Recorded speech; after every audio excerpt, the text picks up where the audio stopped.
At sa kaugnay na balita, kanya-kanya namang birthday wish ang mga senador para sa kaarawan ni dating Pangulong Rodrigo Duterte. Para kay Senador Ronald Bato de la Rosa, kaligtasan at maayos na kalusugan ang hangad niya para kay FPRRD. Kaligtasan at paghilom ng sugat naman ang birthday wish ni Senate President Francis Chis Escudero. Habang si Senador Amy Marcos nais rin niyang makabalik ng bansa ang dating Pangulo. Mayan Corvera sa balitang yan.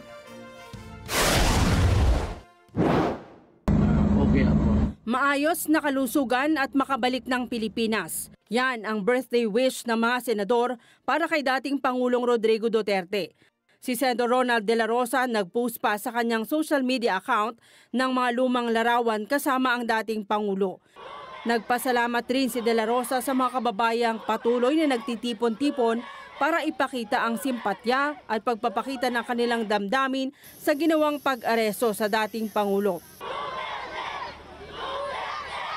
Sana po huwag tayo huminto sa pagpalabas ng ating mga damdamin at ng ating mithiin na may balik ang ating Pangulong Duterte dito sa ating bansang Pilipinas. At atin rin sanang ipagdarasal sa buong may kapal na sana siya po ay bibigyan ng magandang kalusugan, talas ng isipan at tibay ng kalooban upang kanyang malagpasan ang lahat ng pagsubok na kanyang kinakaharap ngayon. Hindi anya dapat sumuko ang dating Pangulo dahil lahat ng pagsubok maaring malampasan. Bring Duterte home! Bring him home! Magandang kalusugan naman at kapanatagan ng isipan ang wish ni Senador Bongo.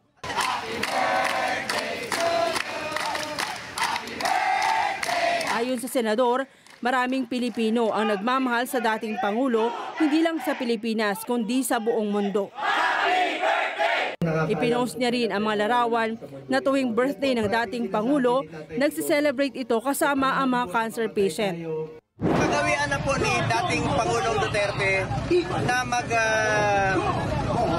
na simple blowout lang sa mga cancer patients. Halos hindi niya nami-miss yun ngayon wala siya. Kaya ipagpatuloy ko po ito. Magpapakain po tayo. May mga kaibigan tayo na gustong magpakain rin po sa mga cancer patients. Dahil nami-miss po ng mga pasyente, mga cancer patients si Tatay Digong. Kaligtasan at paghilom naman ng sugat ang birthday wish ni Senate President Francis Escudero. Well, ipapanalangin ko siyempre kanyang kaligtasan sa malayong bansa at gayon din ang paghilom ng anumang sugat sa kanyang isip, puso at pangangatawan man upang maharap niya itong panibagong hamon bagaman siya'y medyo may edad na.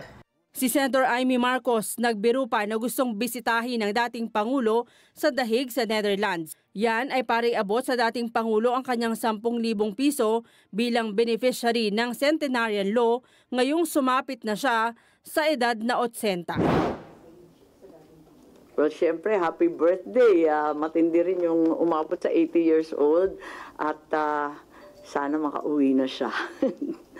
At higit sa lahat, syempre, gusto kong pumunta sa The Hague. Kung papayagan ako, dadalhin ko yung cheque na 10,000 pesos.